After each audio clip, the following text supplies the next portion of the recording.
Late last year, the SEC, the Securities and Exchange Commission, adopted a rule for disclosure of material cybersecurity events for publicly traded companies.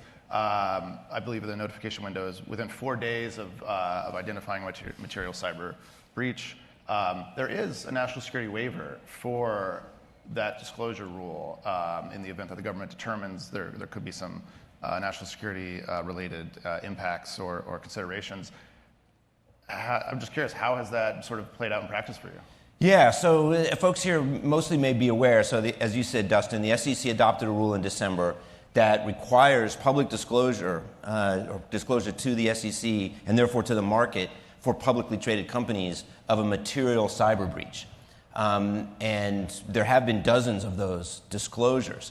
The rule also, though, includes a waiver or the capacity to delay disclosure if such a disclosure would impose substantial risks on national security or public safety.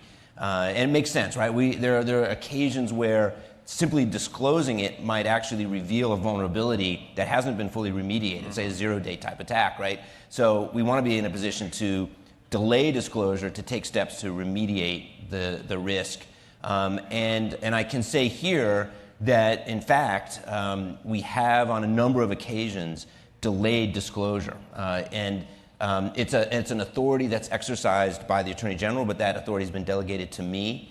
And where, again, there has been a substantial risk to national security, on a number of occasions we have delayed disclosure in order to take the steps necessary to protect national security.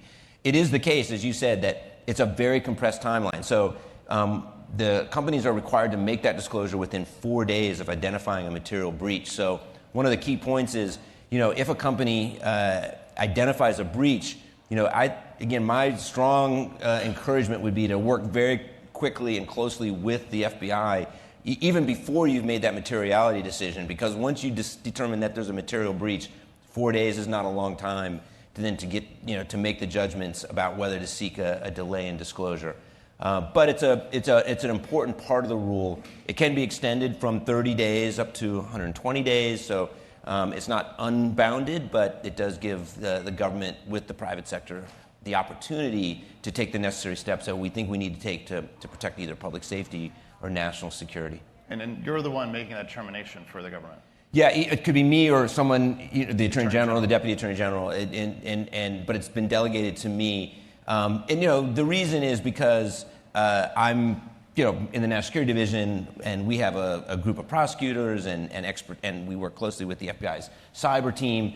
We're in a strong position to be able to make that judgment about the impact of disclosure on national security. You spend all day in a SCIF, so they say, make the guy in the SCIF figure this out. Yeah. Exactly. I spend all day in a SCIF without my cell phone. Yeah. Can you said a number of, I think this is the first time that you've said this publicly. Can you say how many delays of disclosure there have been? So I can't say how many, and I can't say anything more in terms of the companies or details, but it has happened on a number of occasions. You wouldn't be able to say if these have been China-related attacks, Russia-related attacks, or anything about that? Correct. No more. No. I wouldn't be able to say. No more.